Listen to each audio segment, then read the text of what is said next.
Friends, welcome back to the Brave New Wear Show. My name's Christian. In 2023, the American fashion label j.crew turned 40. After declaring bankruptcy in 2020, the brand is now looking down middle age in a busted bank account. Damn, son. This is typically the point where you stop being cool. But not too many years ago, j.crew embodied the rare combination of mass market success and highbrow fashion accolades. What was behind their meteoric rise and fall? And for all my audience members who maybe never cared for j.crew, is now the time to consider a change?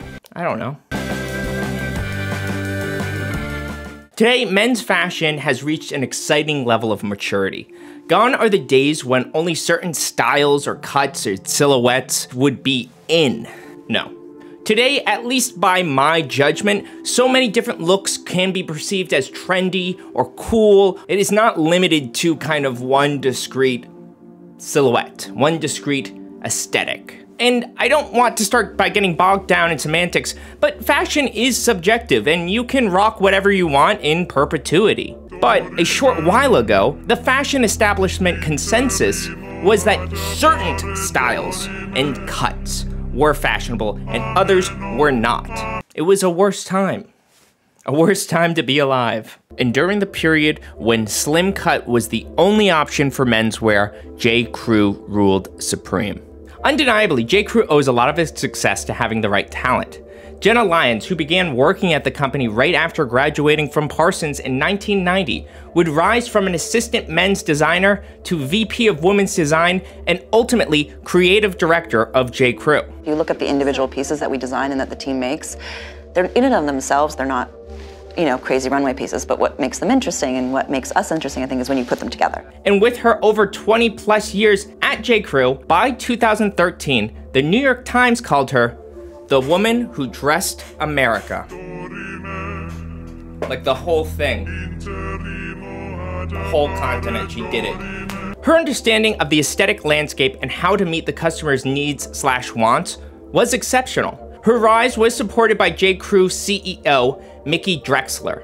Drexler was already an icon of the fashion industry, coming to j.crew from The Gap. And he was the CEO of The Gap during its iconic 90s years when it became like the biggest brand in the world. And basically j.crew had become The Gap of the 2010s, which was both a good thing and a bad thing. But of course, it wasn't just the work of talented leaders. It was the vibes and aesthetic waves j.crew was able to ride in on. The brand as we know it started in 1983 as a catalog order brand positioned basically as a cheaper version of Ralph Lauren, i.e. preppy, classic Americana staples. And especially for dudes, menswear and preppy aesthetics were in during that 2010 era. And during its resurgence, j.crew's value proposition was pretty straightforward. They had the right aesthetic for the right price and the right fit. j.crew understood men wanted the slim cut and they doubled down, offering everything in this tailored silhouette. And I want to make that clear because that was basically the distinguishing factor as I see it. During this time period, especially like Renaissance or like, you know, this period where these kind of classic Americana staples were more popular, there were other brands, there were other places you can find it. You could always find these types of things at a local thrift store.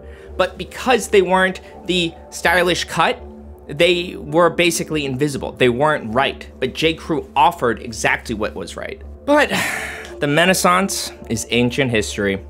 If you're a Zoomer, you likely didn't get into fashion because you wanted to dress like Don Draper. You more likely wanted to dress like Kanye, maybe? Huh?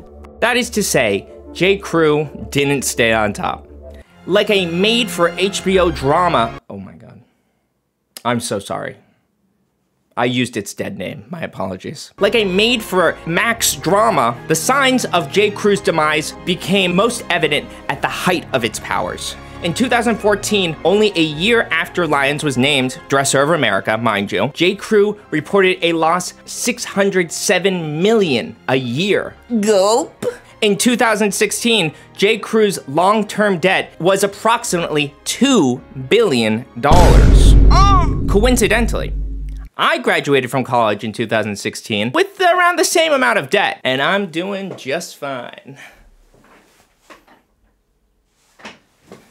This is the moment where I plug my Patreon. If you guys care about me, not that you even care, if you guys are enjoying this content, please consider joining the Patreon. I will talk about it more at the end, but that's a plug.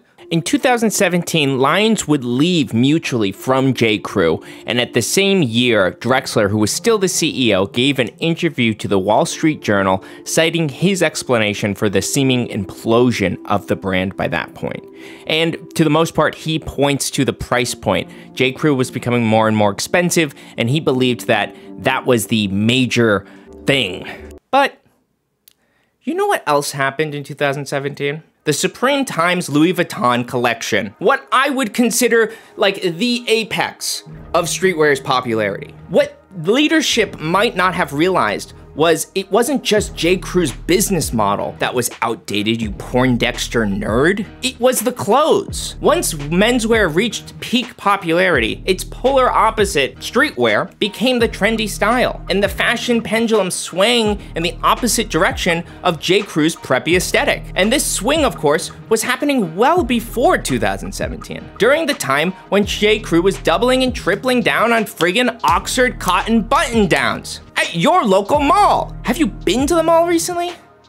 It's depressing. The brand that fashion insiders once heralded as a standard bearer was starting to look a little conservative. Preppy aesthetic aside, the general men's fashion public was now becoming more aware of high fashion, thanks in part to high fashion streetwear hybrids. Brands like Supreme were a lot more daring in their designs, and j.crew has always had a rather classic, and by that I mean boring and safe design aesthetic. And I think it's incorrect to simply assume that white-collar professionals were responsible for j.crew's success solely, which I have seen or read online. The thinking being that it was people going to their jobby and wearing their little suit with their Gengar pen who were buying the clothes. But I think that just broadly, men who were starting to take an interest in clothes were gravitating towards that aesthetic and were buying those clothes. I think that j.crew lost the thread of what was aesthetically interesting, and that was a huge part of their downfall. Let's change perspectives.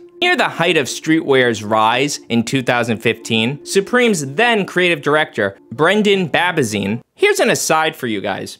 I can't find anyone saying his name out loud. Here's like a Mr. Porter video, and this coward refuses to say his name. A New York store with Brendon.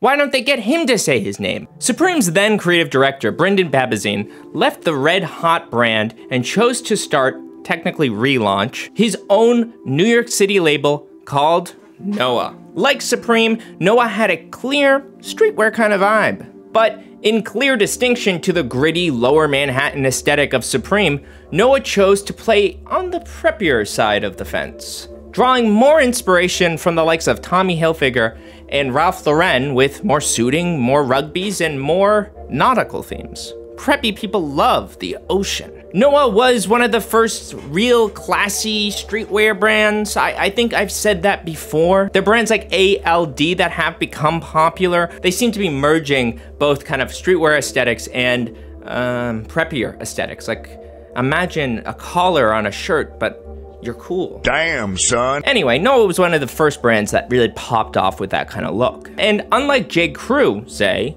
Noah was more liberal with its experimental, unique, and strange takes on the preppy aesthetic. Maybe you get where I'm going with this. Maybe you don't. Maybe you're stupid. Since its peak in the 2010s, j.crew took years of taking L's, seeing its market share and relevance drop like a rock off the boat of your sailboat you threw.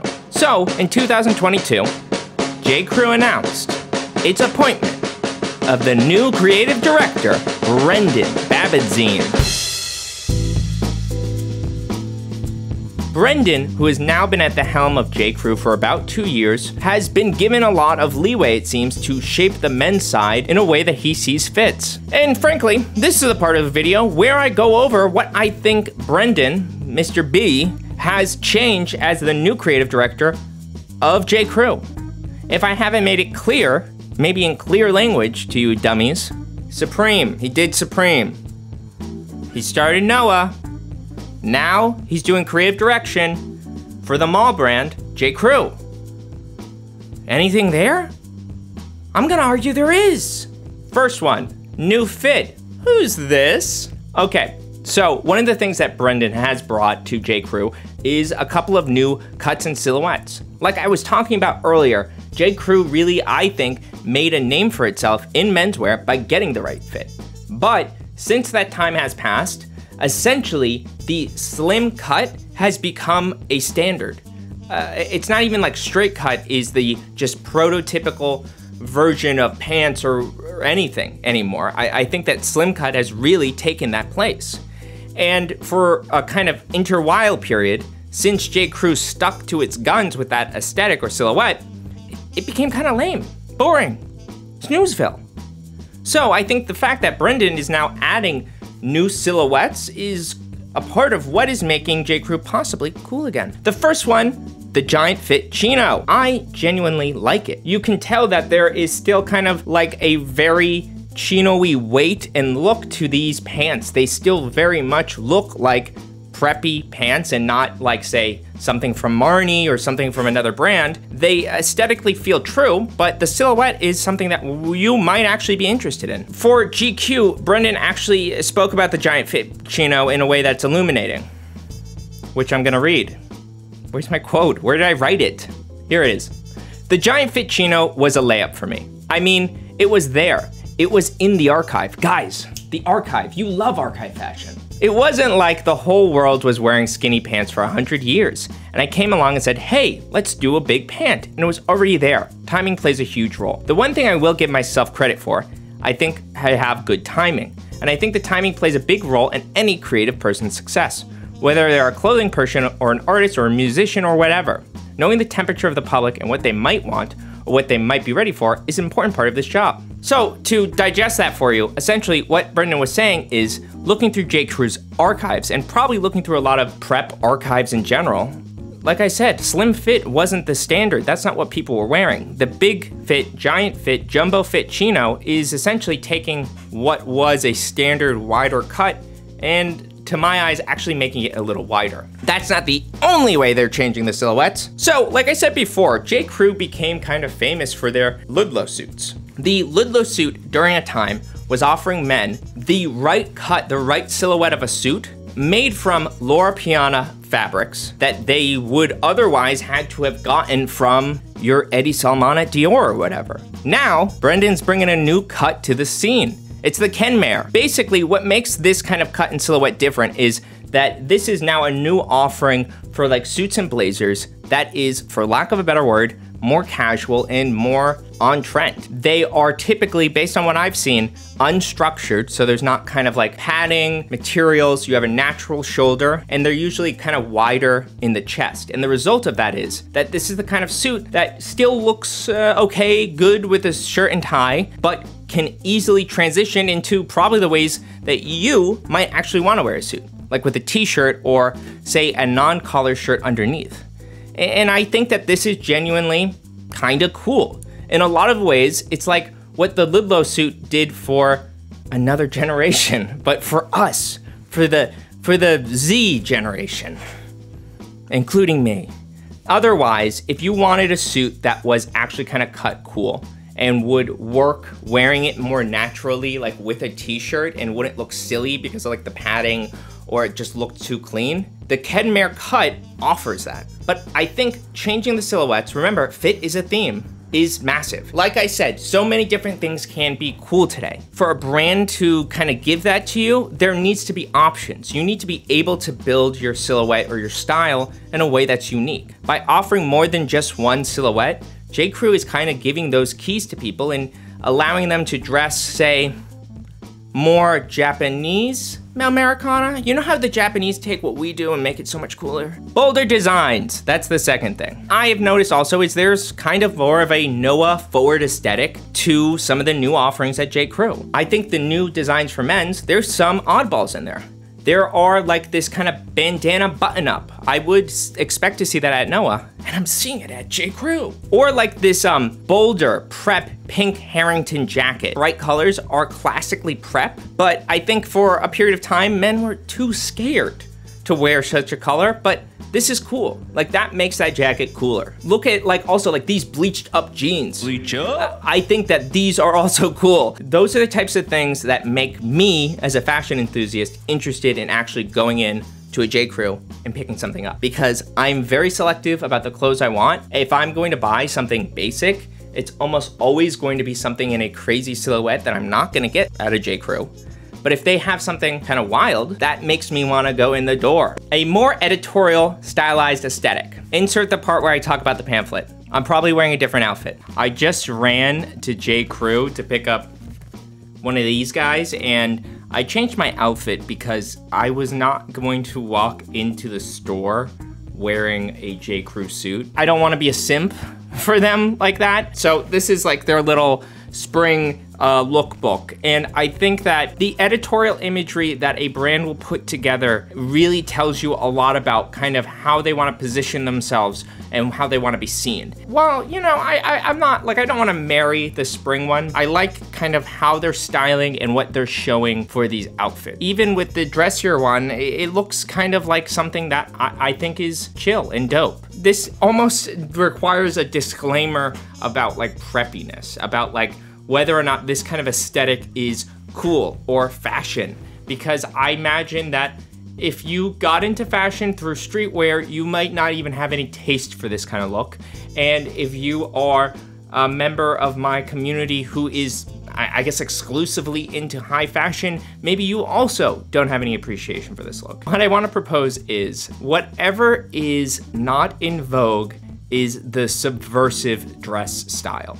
So if everybody's wearing hoodies and t-shirts, if the CEO wears a t-shirt, wearing a suit and tie is subversive dress. That's not the reason that you should be into this aesthetic, but to give them credit, there is more of an attention to kind of cooler looks and style.